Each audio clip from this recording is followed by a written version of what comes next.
To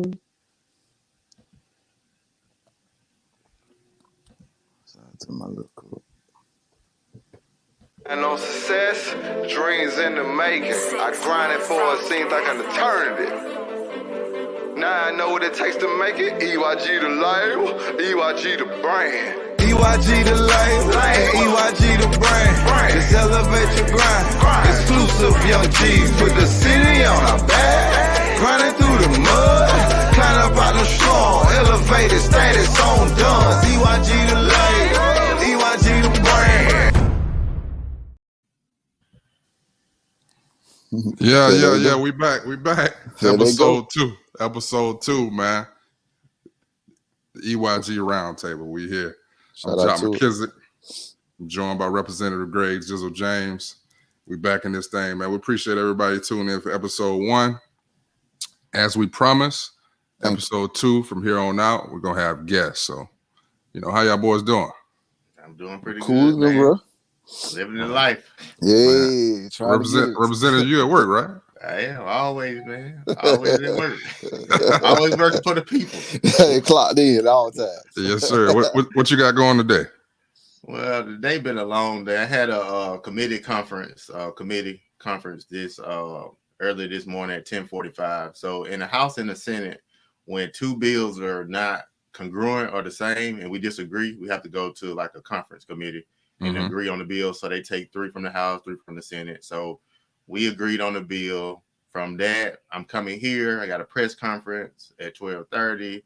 I have a bill in the Senate at 1. I have committee right after that, and then I have an interview at 3. Dinner at 5. A reception at 5:30, and a dinner at 6:30. Another one.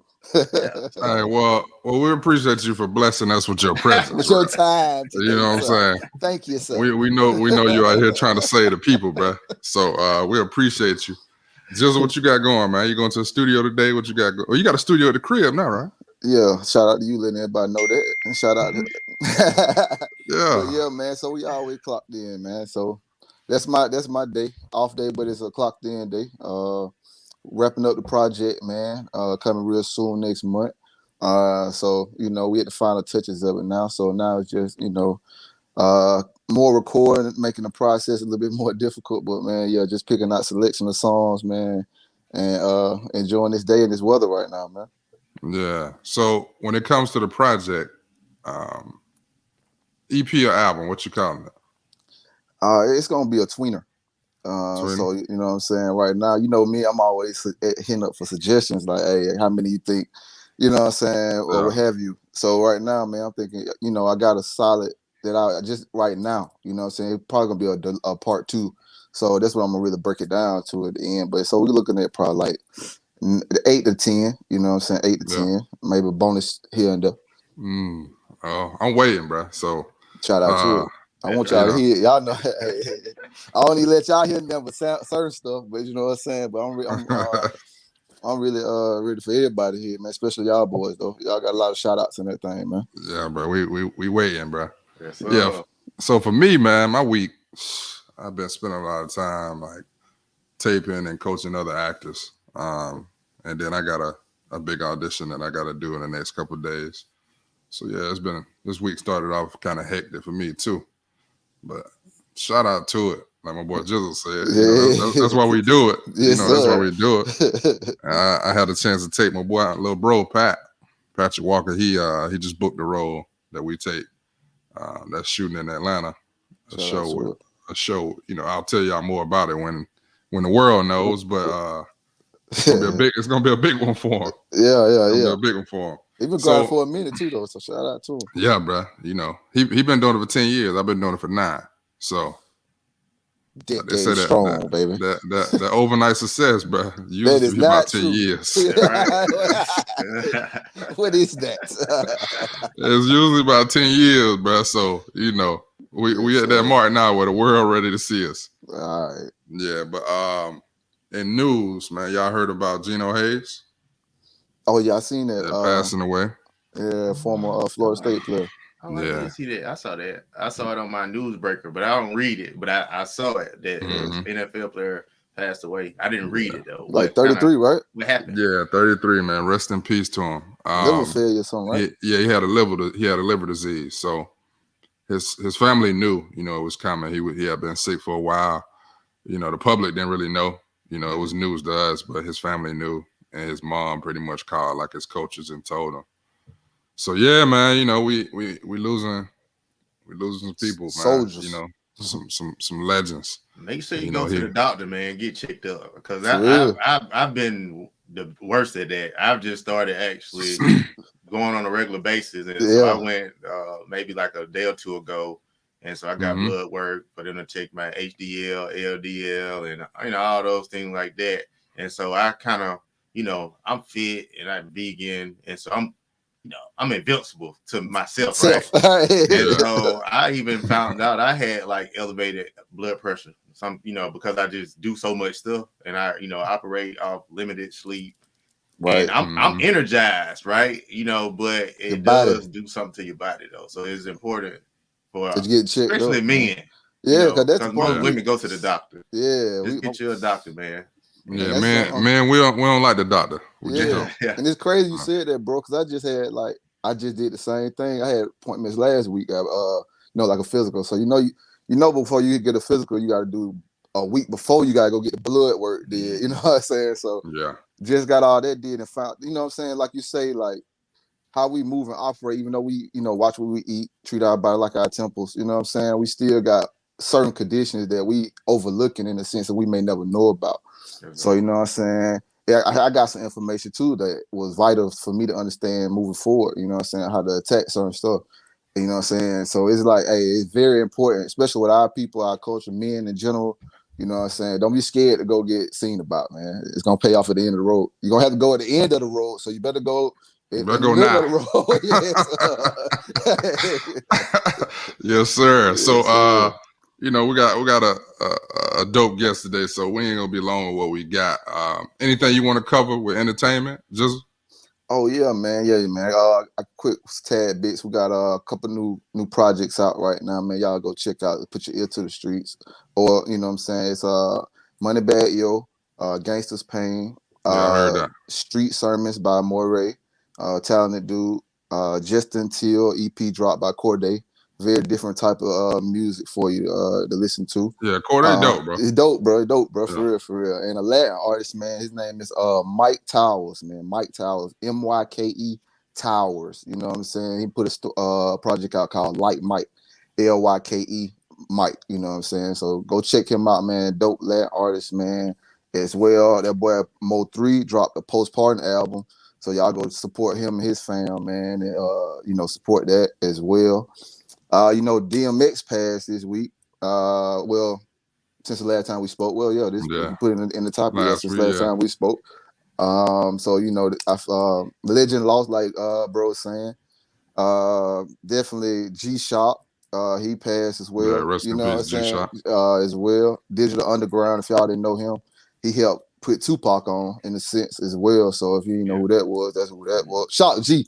Talking about G-Shock. Think about it, watch. Yeah, Shock G. Shout G. Yeah, as well as Black Rob with Whoa, man. So, you know what I'm saying? All them boys in their 50s, man. DMX was 50. Black Rob was 52, man. Shock G was 57, man. So it's like just seeing them brothers do what they did, man, and leave their mark and their legacy on the game was important and vital, man. And I'm gonna show y'all a clip from what my boy Swiss Beats said at the particular event. In a second, man. But y'all check this out real quick for us.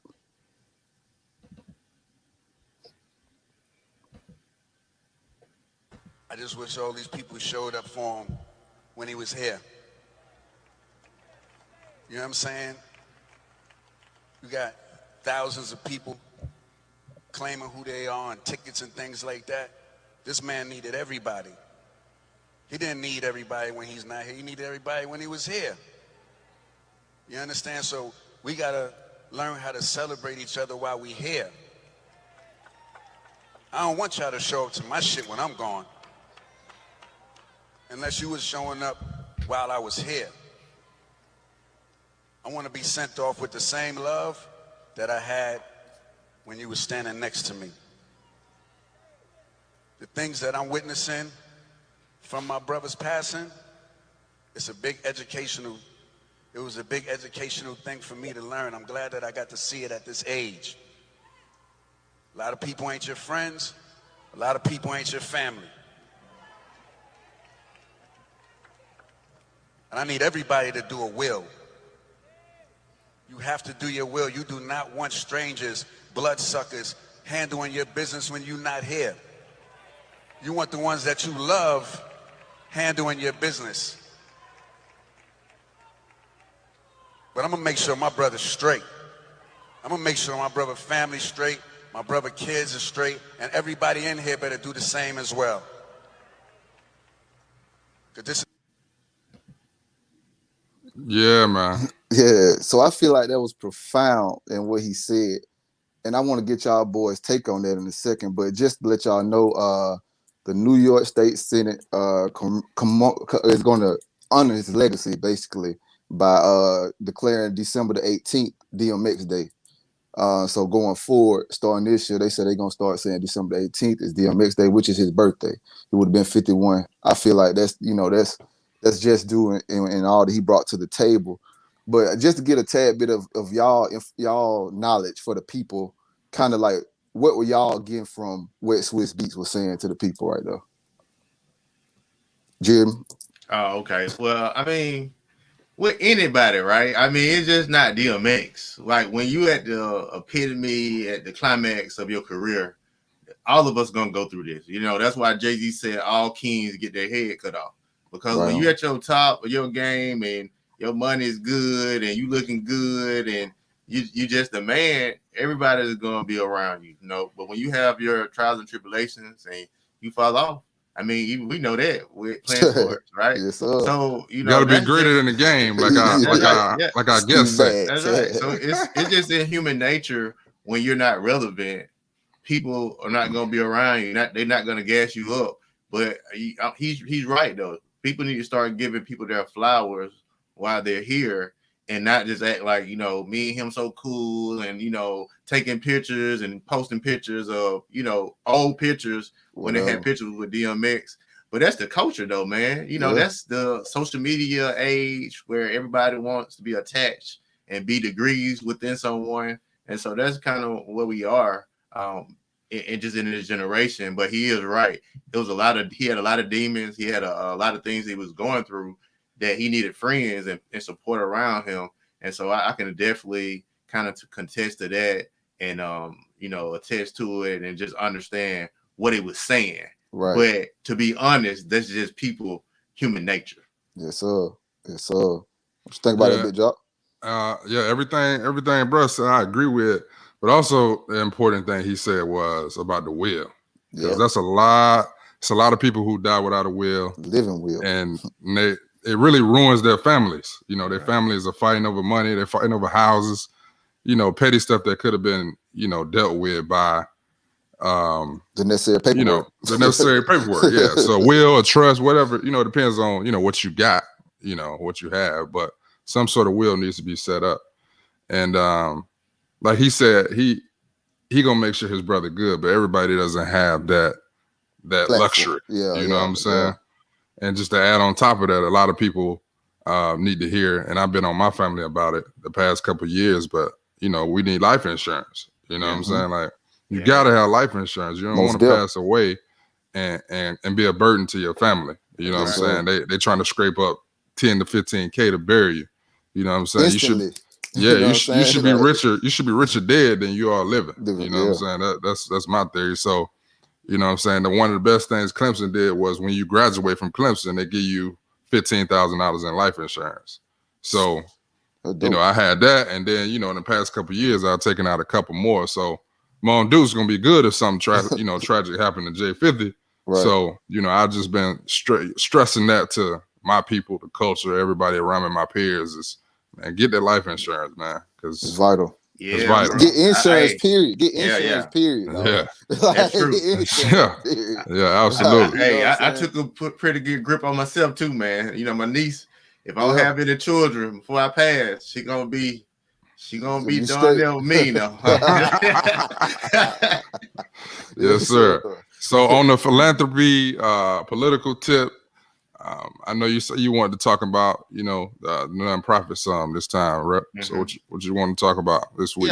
Yeah. So man, I'm gonna talk about the Curtis House. And for those who don't know what the Curtis House is, my great grandfather, his name was Lottie B. Curtis, and my great grandmother was Minnie Kate Curtis, and they had an old house in impoverished community. If you kind of in the South, you have project housing, and you have houses surrounding that project housing. And so he had one of the houses in the neighborhood. Before project housing were even kind of created in that community, you just had Black people who was educators or in the military or whatever. They was homeowners, so they had property. So Jizzle James, his grandmother lives up the road, and so you got a lot of people in the community who own homes. And so it was my vision that I didn't want to be just another relative or that my great grandfather that just kind of let that property just devalue and be dilapidated.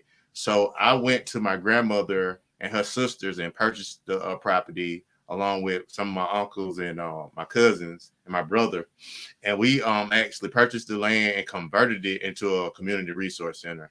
And so at the Curtis House, it's a resource center, it's a incubator, whatever you want to call it. It has a garden, a fire pit, chicken coop. We have chickens and a big gazebo pavilion. And then the last part is the house. And we're working on the house right now. We're almost done. I think we have about, I say, 20% to go. So we're 80% done, 20% to go. We will be done by June 19th. We'll do a dedication to the Curtis House and Lottie B. Curtis, and we'll do it on Juneteenth because June 19th is Father's Day weekend. Father's Day is on June 20th. So we'll have a big Juneteenth kind of like celebration block party at the Curtis House. And so that's kind of in a nutshell, how it's been progressing. I've been working on this project maybe like the last 2 or 3 years, man. Yes, and it was just a vision, not really well thought out. It's just something I wanted to do. And it's probably the hardest thing that I ever done because I actually literally had to raise money, learn about building, get people to build it, find partnerships and relationships. And so it was almost, to me, like a Houdini because a lot of times I don't even understand how I kind of even manifest that whole, ordeal. And so right now we at a good spot. This Saturday is the last Saturday for our Junior Master Garden Program with an Auburn University Extension Program. And so we're teaching the kids about gardening, cultivating gardening, and a garden. Which is huge. Yeah. Feeding yourself and things of that nature. Doing your own stuff, dog. On June 5th, we're going to start a Saturday coding program around gaming. We're going to take about 32 participants, and we're going to teach them about coding. It's a partnership with Morehouse University, and also shout out to the HBCUs. That's right, and the Razor Foundation with Rashawn Evans, who plays for the Tennessee Titans. I have recently had a relationship, kind of like a bond with his mom because she's working with the city. We've been partnering, and she's been helping out. So we're going to do a coding a program around gaming, and then just in today.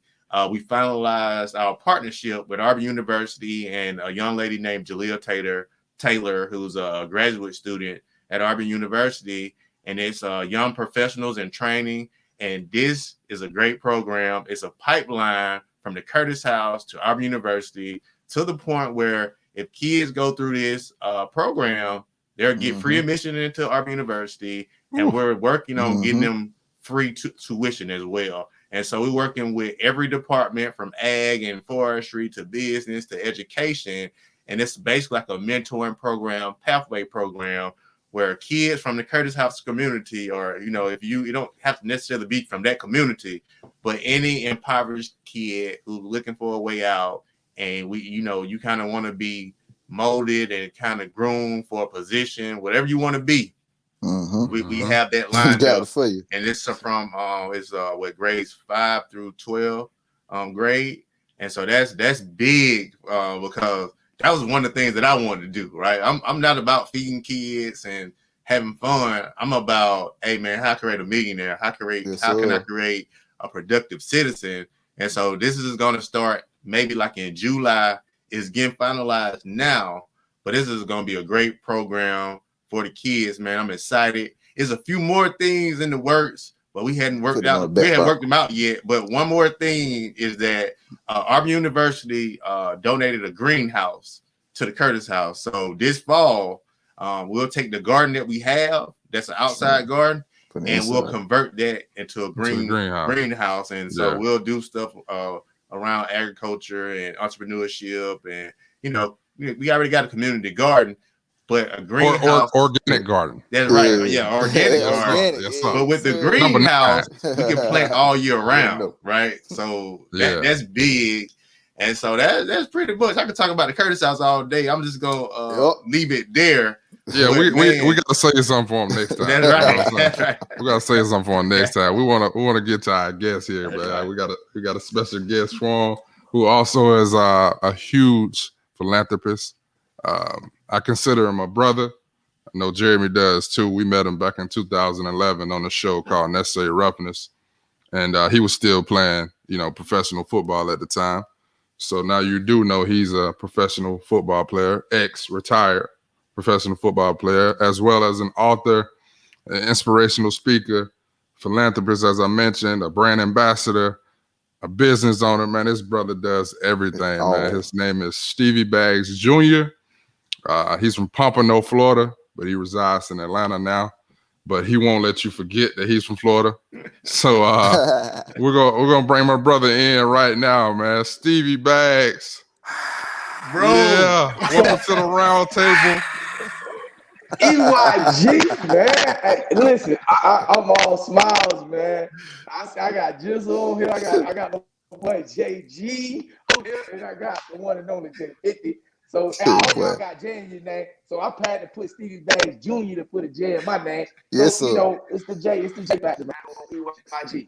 Elevate you. What's up, fella? Yes, sir. What up, yes, sir.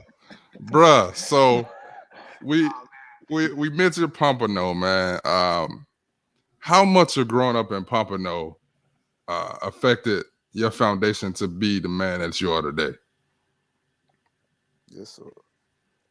Brother, I'd say a lot of it goes back to just like open life, right? It's like you the roots, the foundation, the grind, the stick-to-itiveness, the never give up energy. It's like I seen where I came from. I seen my people. I know I had a vision that was greater than that. And so that vision in the subconscious manifested to the consciousness, And like what Jay was just talking about the Curtis House, all that stuff was already in the subconscious. And that energy, it manifested to something bigger than he probably even thought of himself. So I always tell people it starts with the inner man, the vision first, and that turns into what we create, as our world. Like I never thought I'd be an actor. You and I talk about this J50 all the time, bro. How coming from football to television film, I'm sure Jeremy never thought he was gonna be a state representative. You know what I'm saying? Growing up, but once again, you just keep going and you keep cultivating, you keep evolving, and that evolution, who knows where it'll turn to. So yes, sir. I just want to say this real quick before we go, man. I salute you guys for what y'all doing, creating another platform to spread information to our people, because we need that, man. We need to see examples of melanated men being able to sit at a round table and have intellectual conversation, and also have that balance to be able to go into entertainment, and then go to philanthropy, and then go to health and wellness, because the health and wellness piece y'all were talking about earlier, as you know, Jay, that's a passion for me. To get our people, you know what I'm saying, healthy. And it's a little controversial, more controversial these days with the vaccine and COVID and all that. But at the end of the day, we have to take care of what the creator gave us free, which is our temple. Yes, absolutely. Turn your try turning your volume up on your laptop. Can y'all hear him? Good. Yeah, he's a little bit low, but I can hear him. Yeah. Okay. Yeah. So you might put his What about now? Is that better? Is that a say little something bit good? Better? Yeah, that's a little better. Is that better? Okay, I had to put the other earpod in. Okay. That Oh, probably you helped. busting now.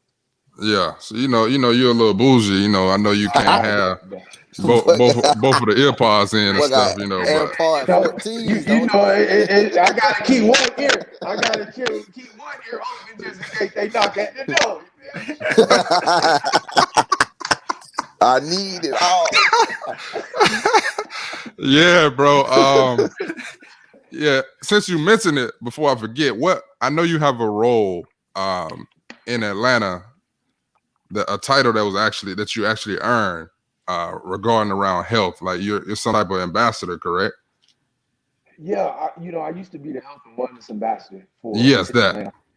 Yeah. Ooh, Yeah, so did it. and it's quite proper. If you don't mind me saying so myself. And no, really, what I did was I went around the city and spoke to different departments about the importance of health and wellness, aside from just eating right and working out. And really, it was just basically talking about consumption and on a cellular level. For us to consume things uh, that we need, i.e., water or bioavailable nutrients like plants and things of that nature, to keep our body in balance, man. And so it was a position I had for about 5 years in Atlanta. Yeah. Okay. So That's dope, right there, bro. Yeah. that's super dope. Yeah, I mean, sir. that's not to be taken lightly, especially in a city like Atlanta, where we know, it's heavily populated by our people. You know what I'm saying? That's our mecca in the US. So for you to have that role and go around and empower people is dope. So you went to Bethune-Cookman. We shouted out Morehouse earlier. So we can't forget, which is BCU now, right? It was college when you were there, correct? Yeah, Correct. BCU. I know my history now. I know my history. University. Yeah, This boy did research. You're quite impressive. I just want to let you know. Yeah, so it's BCU now, Bethune-Cookman University. And while there, Stevie Baggs Jr. was a 3-time All-American. You broke a sack record, right? Well, how many sacks did you end with? Yes, sir. How many? Man, I had about 50, but they only gave me 40. Man, I had about, they cheated me. We ain't gonna talk about that. Hey, look, they ain't had that kind of film back then. You go do all that, man. So you had about 50. So we ain't gonna discuss that part. If they ran a quarterback draw and I sacked them, they called it a tackle for loss instead of a sack. If they ran an option and I hit them behind the backfield, they called it a tackle for loss instead of a sack. But everybody else gets a sack. I mean, why can't I get my sack? They hating on you. Yeah, they hating on you. You're right. All right. So you graduated from BCU, Bethune-Cookman, and you have all these accolades. You actually won the Ernie Davis Award, correct?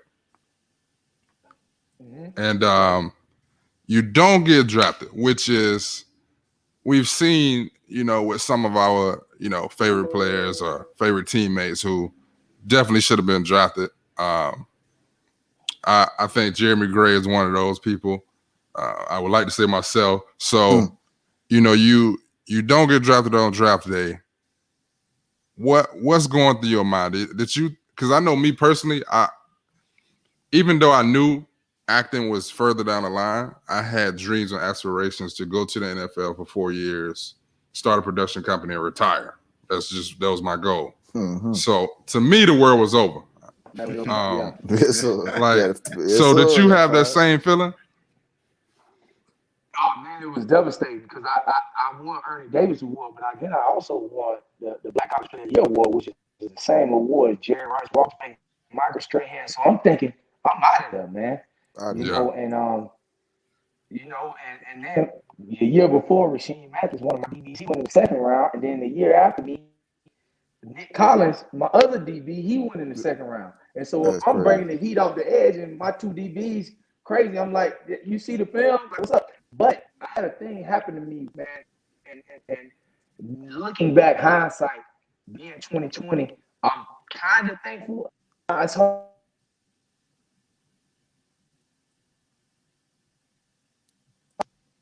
My bad, hear you. fellas. My Okay. apologies. I said it's hard for me to say this because I'll tell you.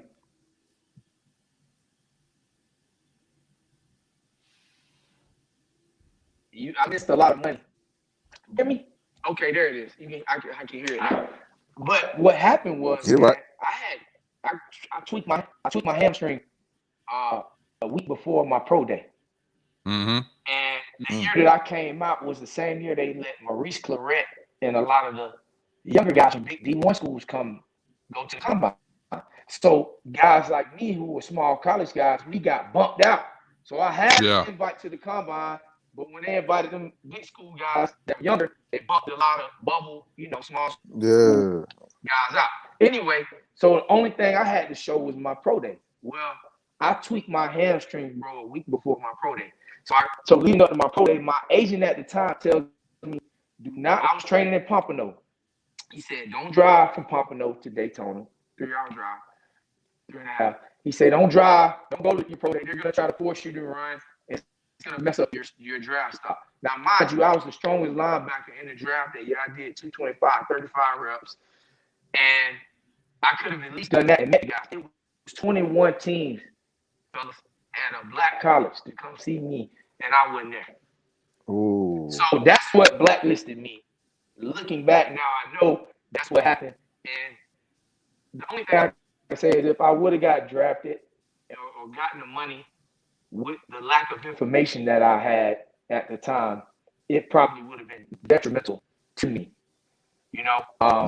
That's the only thing I can look back and say that kind of helped me. You know what I'm saying? But when you got guys like Robert Mathis and Jared Allen who did the same thing on the window level that I did, and they made, they made like $100 million, and we played the same position and did the exact same thing in college. Same talent level.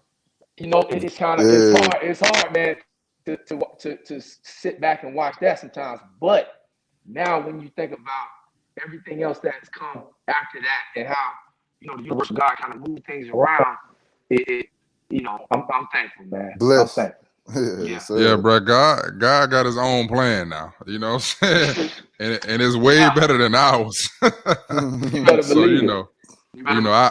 I feel the same way. Had I been drafted, I would, or signed free agent, I wouldn't be the man I am today. Without a doubt. And a big reason for that would be the lack of knowledge that I would have had going into it, like you mentioned. So you didn't get drafted, but that didn't keep my dog out. My dog played 10 years professionally in the CFL and the NFL. Canadian football. In the NFL, you was Detroit first in the NFL? Yeah. Detroit, Jacksonville, Arizona, Baltimore. In the NFL. And we're gonna say Baltimore. We're gonna say Baltimore. Because Baltimore is a miracle that most people ain't think was gonna happen. So Detroit, Jacksonville, AZ. You go to the CFL. Hamilton, Winnipeg, Edmonton, Hamilton, Calgary. Boy, been all across the border. Man, yes, sir. Winnipeg, yes, sir. Edmonton, Saskatchewan, right? And Saskatchewan. Yeah. So what team were you with right before 2011 when we met on SA Reference? I was with Hamilton right before. It was Hamilton. Okay. Hamilton. And was that your best season, you would say? No, my best season was when I was with Saskatchewan. And that's when I went back to the league, back to Arizona. You went back to Arizona, yeah, correct. So the funny story how I even got to Hamilton, because I balled out at training camp in AZ. So much so that week 1, they asked me to chill in Arizona. They like, stay here. We're going to figure some things out. Well, they beat the Los Angeles, I think it was the Rams, St. Louis Rams at that time. They beat them that week. So then they came back and said, well, Steve, we're not going to sign you. We're going to move on. And so now everybody in the field at roster, the CFL is calling. So Saskatchewan offered, and then Hamilton offered, but Hamilton offered me to be the highest paid defensive player in the CFL. So I go, I take off, I leave. I'm out of here. the next week, Arizona gets beat by the Falcons. They get blowed out by Atlanta. Arizona called me back. Maybe want you to come back and play. Hamilton GM would not let me out of the contract. Okay. So he like, we already gave you signing bonus. They were willing to pay to get me out of that contract to go back. Because being the highest paid defensive player in the CFL, it was still not more money than league minimum. You know what I'm saying? For the average player in the NFL. You know what I'm saying? And so you like, I'm trying to go get this back and get back to the crib, because if I ball out 1 or 2 years here, I can hit a lick and get a real check. Well, anyway, never happened. They never let me get out. So I balled out in Hamilton that year, and then that's 2000. That's 2010. And then in 2011 season, I played and I don't do as well. They changed the team or whatever. Anyway, I had like 6-7 sacks. And the offseason, they asked me to take a pay cut, and I told them the only thing I was cutting was my dreads. I had locks at the time, like JG. And they ended up waiting until free agency was over. They chopped me, bro. So then, here we are at that time. So now I'm not on nobody's team. This where the story gets good, people. So he's not on nobody's team. And we talk about Shakespeare. I seen the video clips. That's right. When he gets sacks. That boy called it problems. Hold on. I got it up here. Hold on. Let me show you. Y'all see that? Yeah. Stevie Baggs Jr. Shakespeare. And you know why they call him Shakespeare? Because all he does is make plays. That's right. I'm just going out and live here. It's like, your interview skills at all time, my brother. Your interview skills at all time.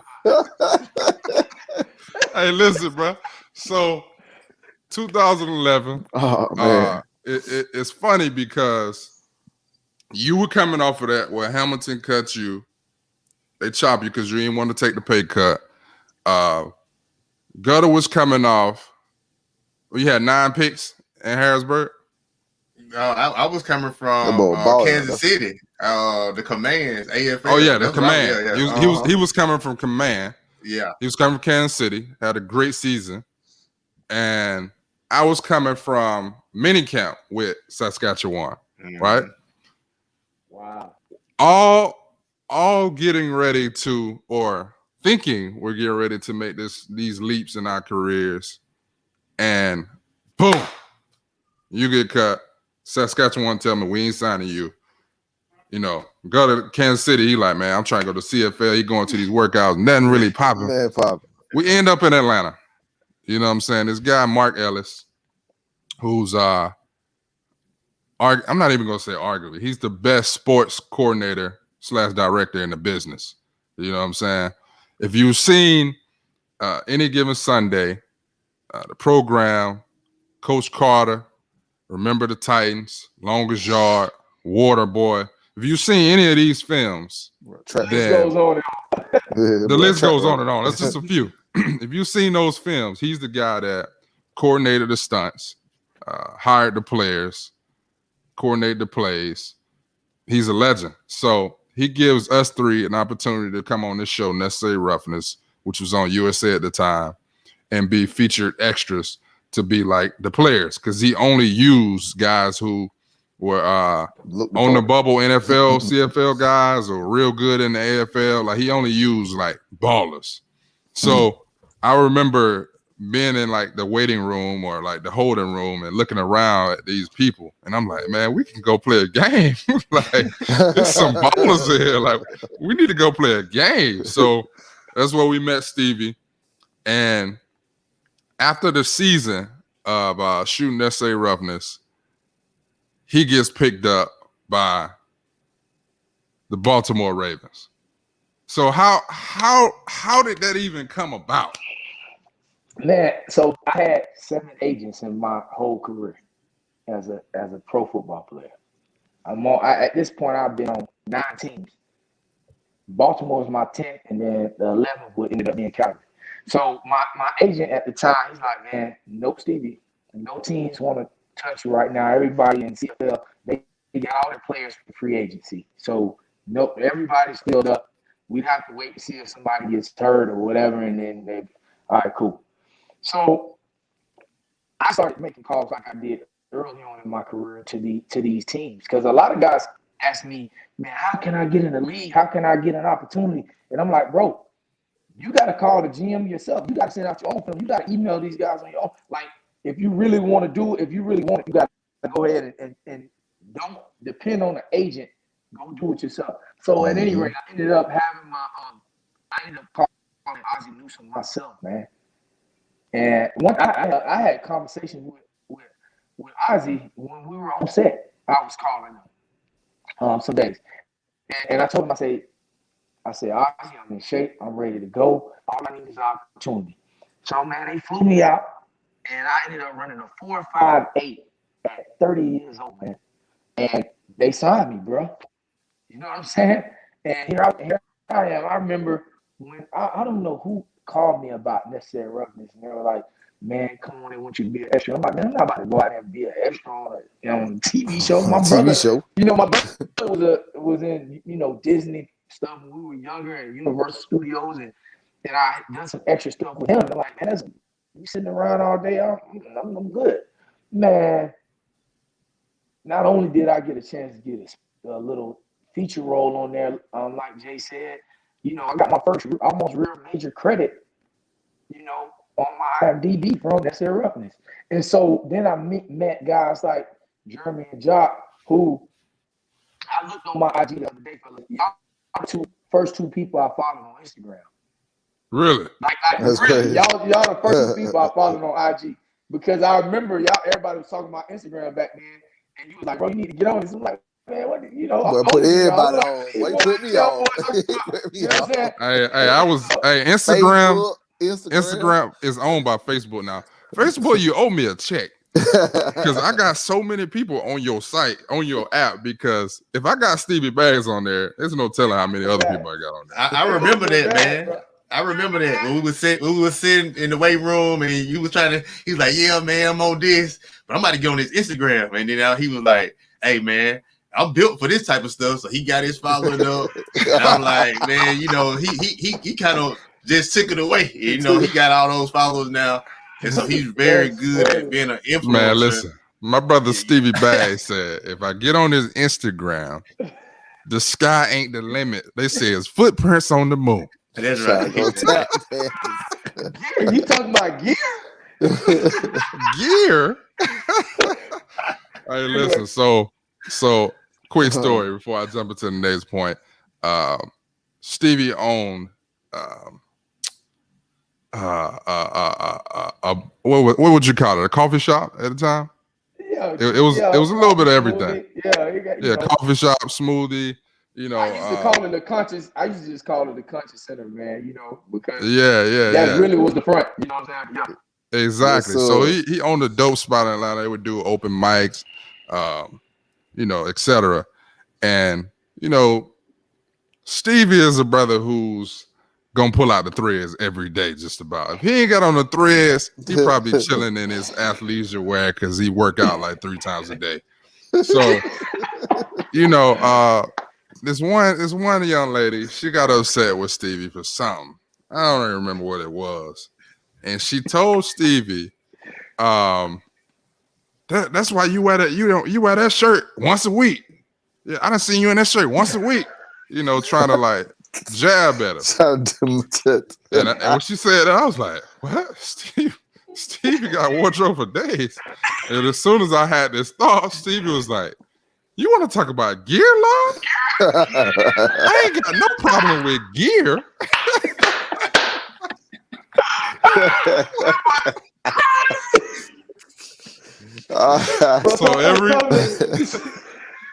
So ever since that day, I always mess with him. I'm like, you talking about gear? Hey, and I had him with the top hat. I was just doing something crazy. Jay Fizzy come on the page and gonna put in parentheses, in quotation, gear with all the GGGEEAN. This man is out of control, man. Out of control. But that's the kind of love, man, and the kind of bond. Like I'm closer to you guys than I am the guys that I played with, man. And you know, that camaraderie, it was that same camaraderie we had in that locker room on the TV film side with watching those guys and necessary roughness. You know, it carried. Even working with Tyrell, you know, at TPS right now, TPS, you know, like, you know, we all bonded, man. When we did that thing in we did Focus with Will Smith out there in New Orleans, man, and all of that stuff, you know. And now here we are with our own production companies and on major television film platforms and doing things of that nature, man. It's a tremendous, you know, testament to not only the type of work ethic like we talk about, because you got to have that, but I want to go back to that vision piece because it's so important to have a certain level of vision and that people always want to grasp at something, but they don't have a vision on how to get there. And you know, I always say this quote: "You have perfect eyesight, but no vision." So, yes, sir. You know, yeah. So, yeah, it's real. Yes, sir. So I say that all the time. I don't think Mark Ellis knew the fires that he sparked in that locker room, because like you said, the camaraderie that we have as athletes carries over to whatever we do. So you put a bunch of athletes together and we all created this bond, and we're all like doing well in whatever endeavors we've taken on in the past 9 years. So like you said, you've now stepped into acting, full-fledged actor, you know, from Cobra Kai's to the Stars, and now one of the leads on one of the great Tyler Perry TV shows, Ruthless. One of the crowd's, the audience's favorite characters, Brother Oliver. Oliver. Yeah, I got a clip from Brother Oliver here that I'm gonna show the people. You know, I got a clip. Give him a little tad bit. Well, sir, tell me. The high season at night, sir, when most of us are asleep. How long?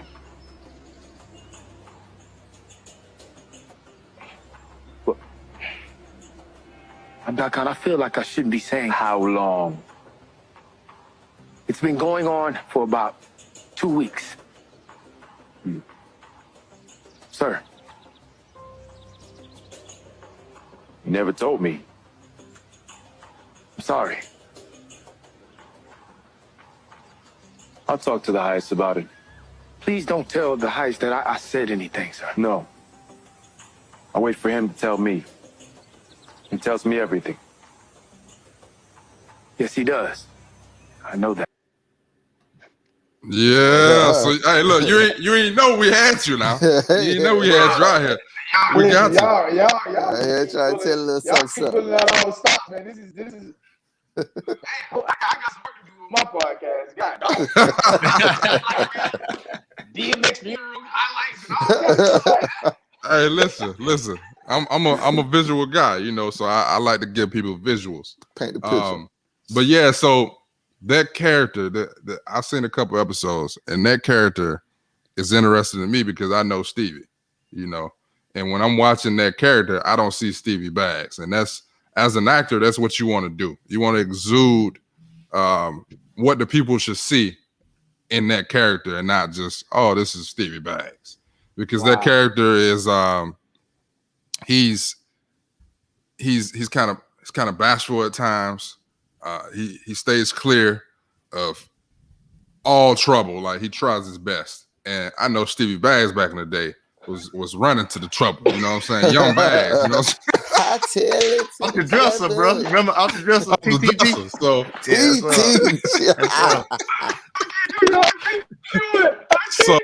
so yeah, he's just mild. You know, Oliver is very mild mannered. You know, Stevie is, you know, inspirational speaker, you know, to say the least. So you know, I salute you, bro, for the work you've done with that character. And you know, what's your favorite thing about being a part of that show or portraying that character?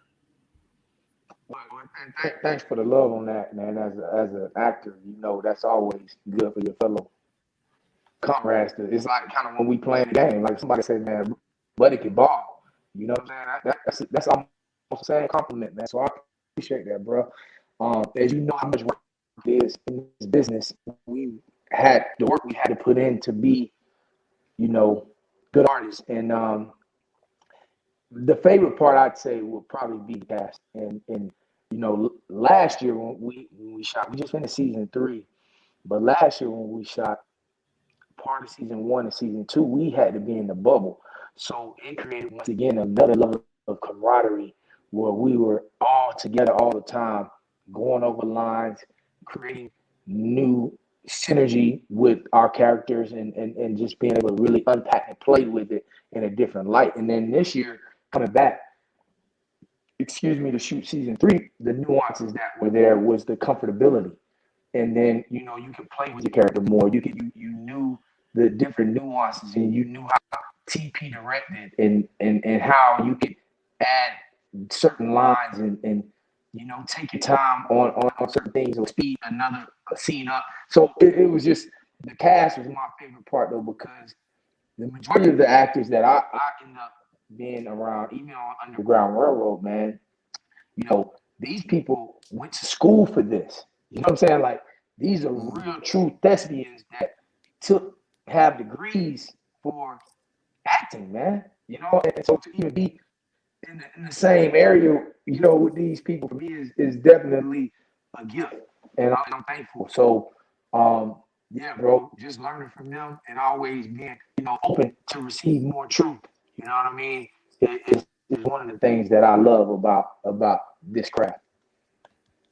Yes, sir. So Representative Gray had to leave. He's in session right now. So I just want to admit, I know the people like, what happened to Jeremy? He don't. His Wi-Fi works well at the State House, guys. So he has to go to a meeting. So yeah, bro. I find that the shows that I'm drawn to the most as well are because of the cast.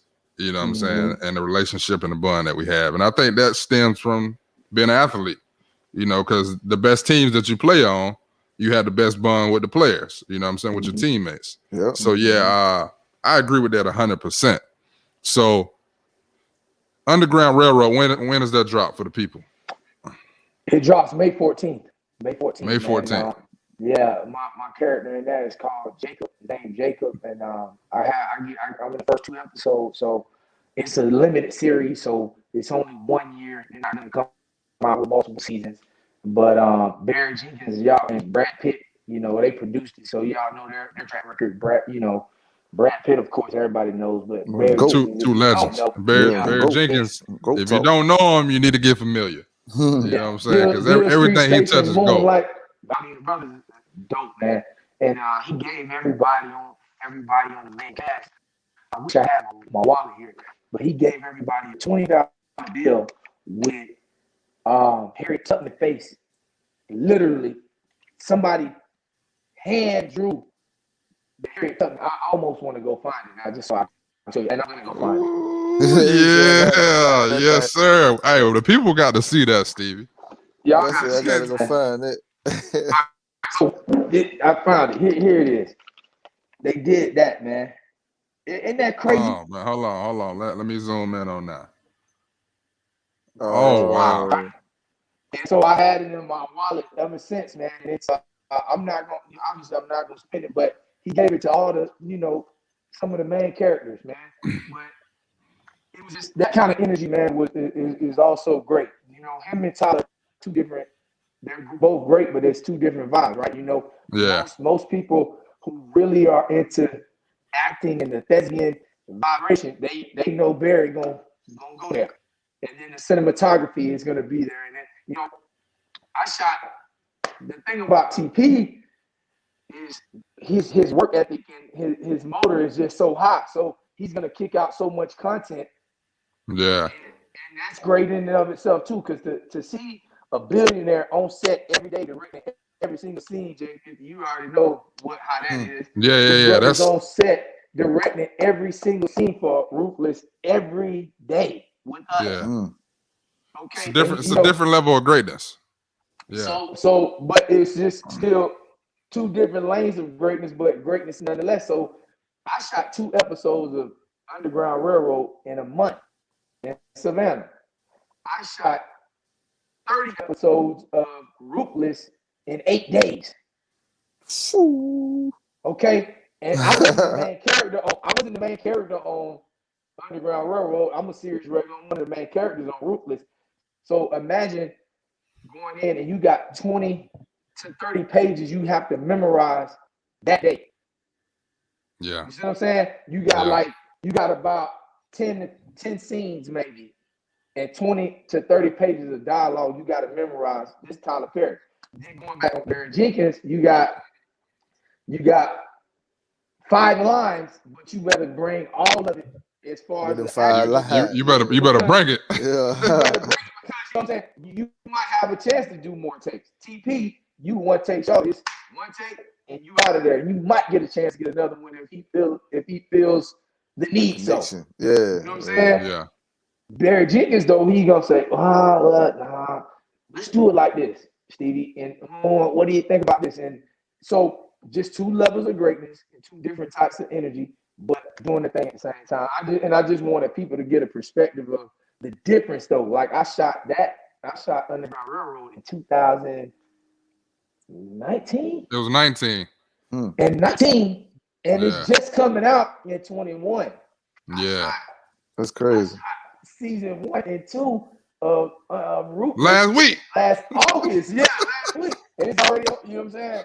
So it's just amazing. And it just lets you know that there's many paths to greatness and many paths to righteousness. Yeah. Like, you don't have to have that, you know, one. It exposes you to the idea that greatness doesn't have to look the same. Yes, you know? absolutely, John. Absolutely. Yeah.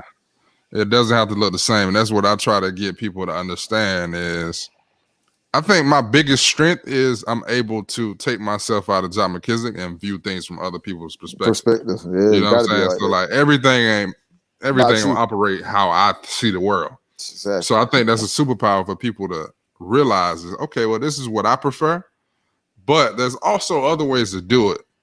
And that takes a level of skill as well. So, you know, just to hear those 2 different people who are both great in what they do, but they do things completely different. It just lets you know that, you know, this world has gotten to the place that it's gotten because people have different ideas and different ways of going about it. So, yeah, bro, I'm proud of you, bro. I'm proud to see, you know, you actually, you know, dig in and take this thing serious when things really started popping for you. You were at a place financially where you didn't really necessarily have to act. You know what I'm saying? You know, so yeah, I salute you for that.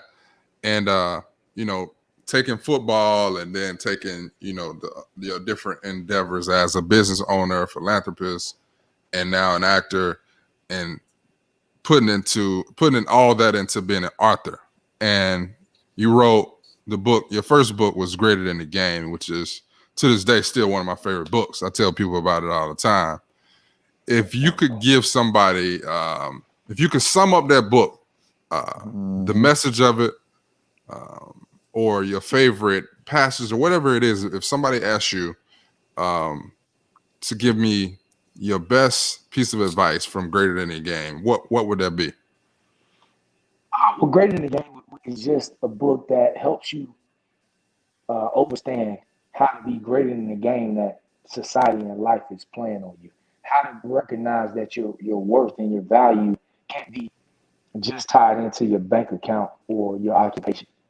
And so, in summation, that's what Greater Than the Game is about. And I took 7 principles: faith or your foundation, faith, family, fitness, finance, focus, forgiveness, and football, because football was one of the things that I was passionate about at that time, and it was one of my greatest teachers. And so I took those principles and just wrote about how self-help can you know, and how to help people transcend different obstacles. But we all gonna face it. We're all gonna face value moments. We're all gonna face negativity.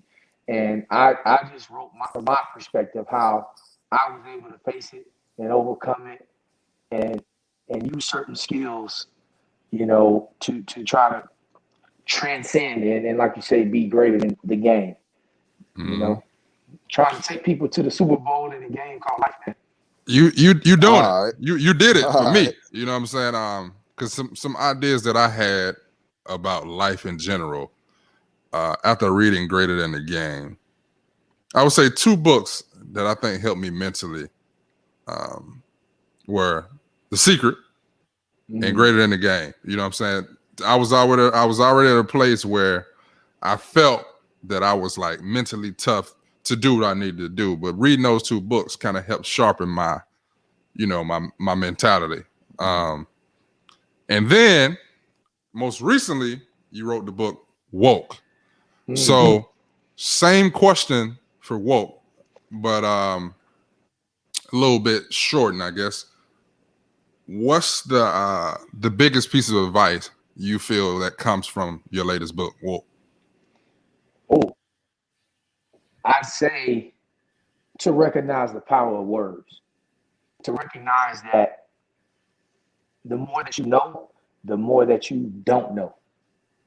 Yes, sir. Like for me, the more information I have and the more wisdom that I think I have, the more I find out, bro, you really don't know much.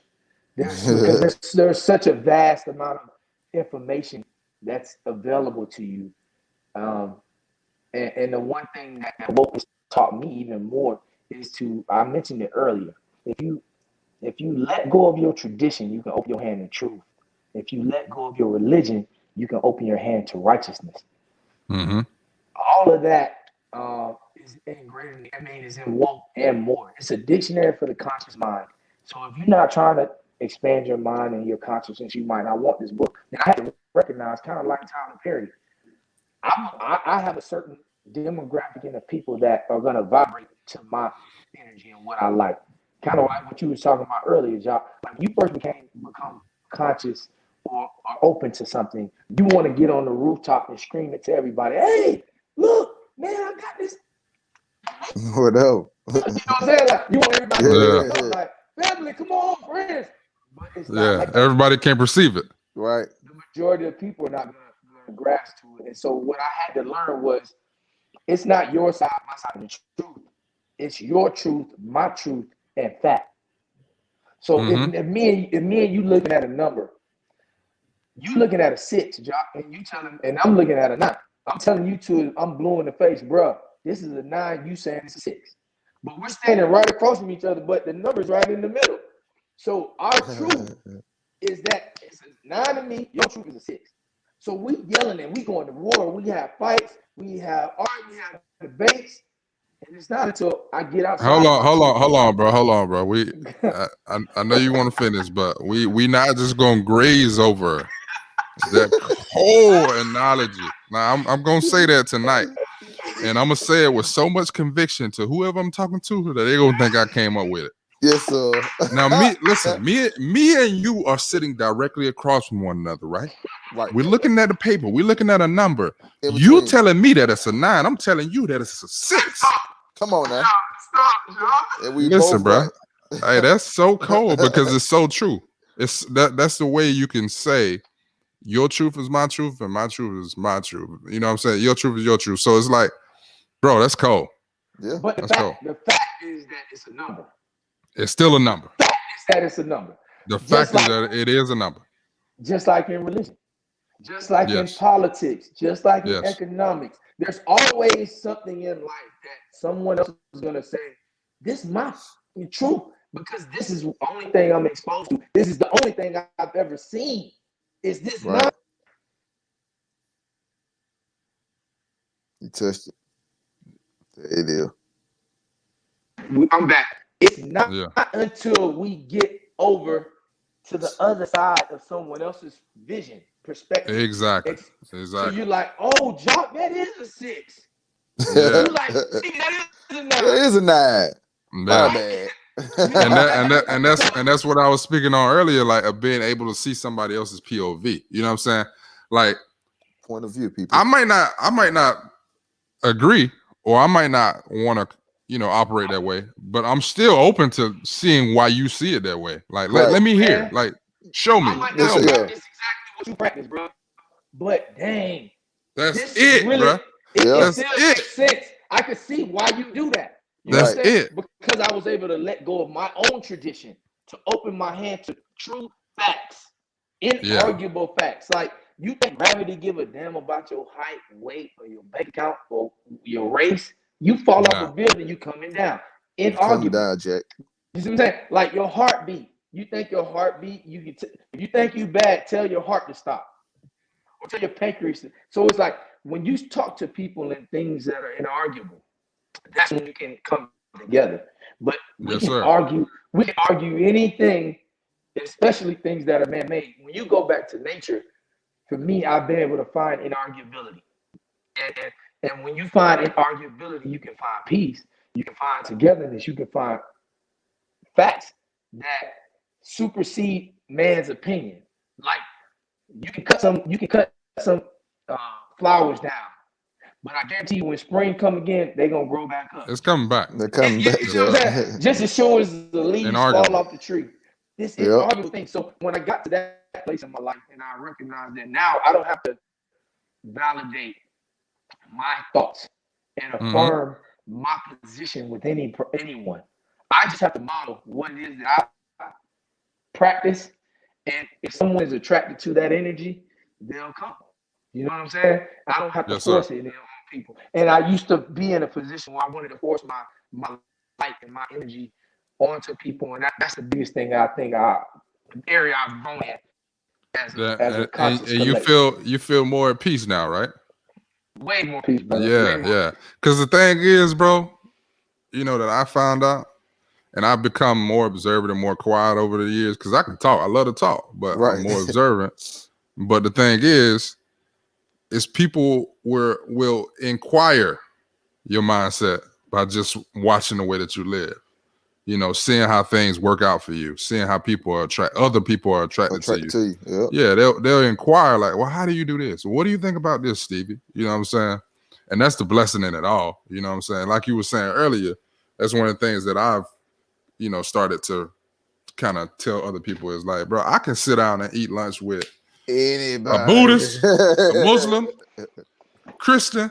Whatever. I don't. That doesn't matter because it's all rooted in love at the end of the day. You know what I'm saying? So you got to let go of all of that and just realize like how are you living your life. You know what I'm saying?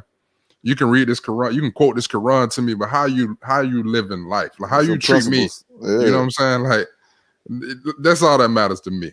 So we're getting close to the end of the time. We can talk all day about that, bro. You know how that goes. So with our guests on the EYG roundtable at the end, this is something that I implemented because I like it when people did it with me, is we're going to call it stepping up to the podium. So it's time for Stevie Baggs to step up to the podium. I'm going to ask you a series of questions. You just give me your answer how you want to do it right off the top. All right? Don't think. Copy. You ready? Okay. You ready? I'm ready. Let's go.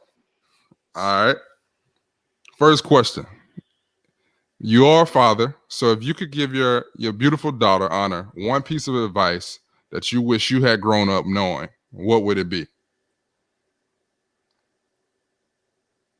To be open to tradition, to truth and not tradition. That's what it would be. Yes, sir. Yep. Second question. French toast or pancakes? Oh, pancakes. Like an old fluffer guy. Like a pick. Okay, this one right here might pull at a heartstring right here. This one right, it might pull at a heartstring. Let's go. Question 3. Dominoes or spades? Oh, that's a heartstring, John. Okay. In this season of my life, I'll probably say dominoes because this season. Okay, in this season. But you catch me at the other barbecue. Yeah, you gotta bring them out. All right, okay. Question 4. If you knew you were going to be stranded on an island and you could only bring 3 items of your choice, what would those 3 items be? Depends on the island. All right. I'll take that. Yes, sir. Depends on the island. Okay. It depends on the island and what's on that. What else? Okay. All right. I'll say this. On the island, you have fresh water. You have fruit to eat, vegetables to eat. Okay. and there's no deadly animals. Is there any femininity there? No. Boy, he going nowhere. What you need? I'm gonna bring some femininity with me, then. Okay, that's one. I got to have Mother Earth with me. Yeah, you got to. All right, what's two? What's two? Two, I would bring, if I was stranded on, I'd bring a phone. So I can get around, and then 3, there's no deadly animals. So I don't think I would need a weapon, but I still because we out, right? I'm out in the you're out in the middle of nowhere. Hey man, I'm out here. So I'm gonna bring some type of weapon, like maybe a machete or a knife or something. So I can, if I got cut your fruit down, you know what I'm saying? The knife is smart. The machete is smart because you got to be able to cut the fruit. Yeah. So, all right. Question 5. Next city you want to travel to internationally, and why? Oh man, off top Dubai. Bro, I've been all around the world, man. I've not been to Dubai, bro.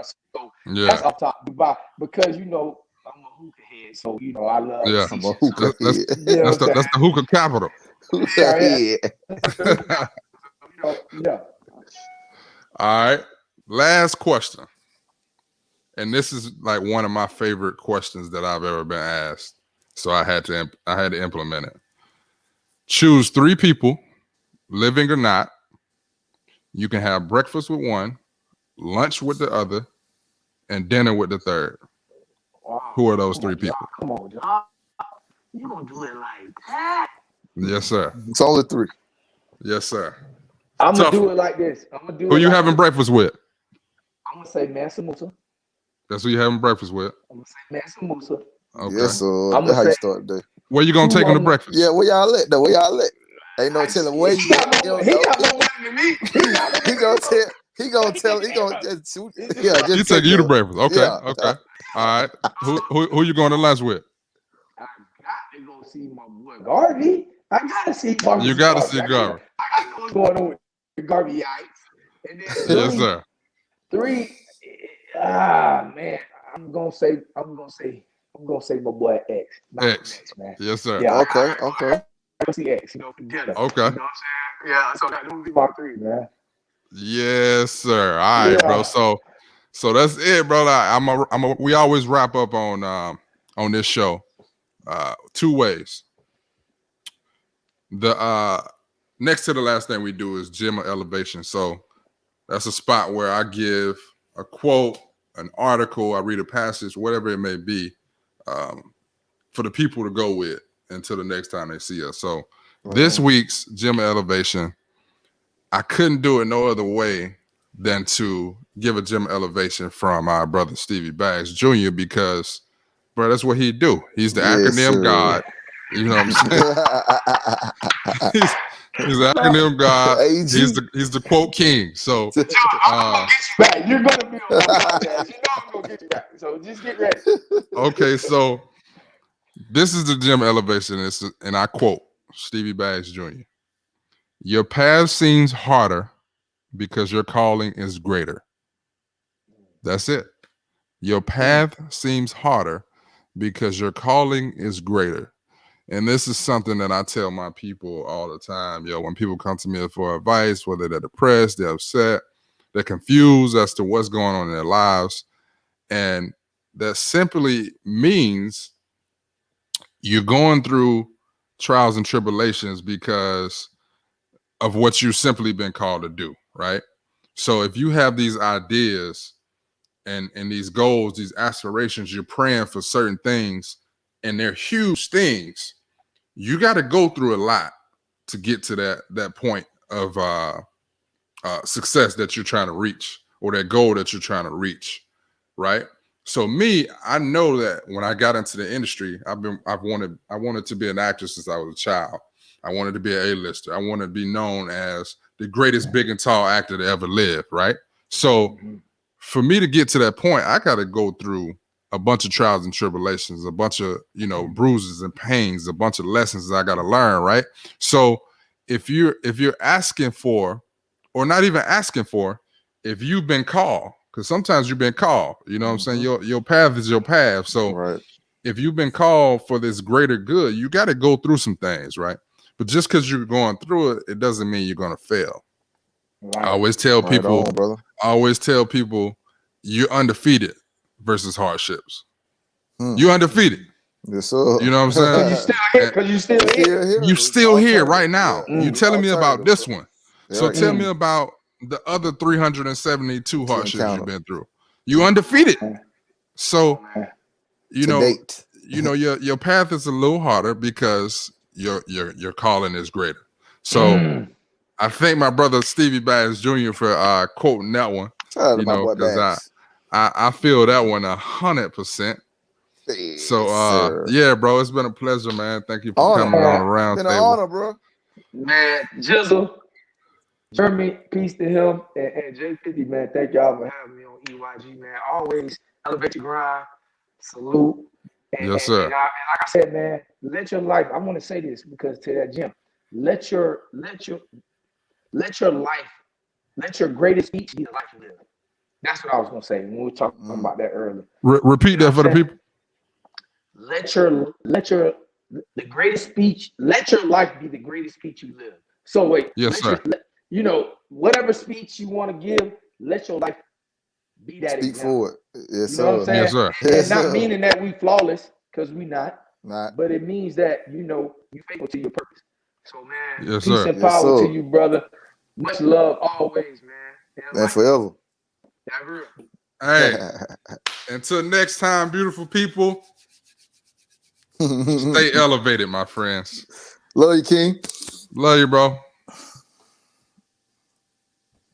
We out.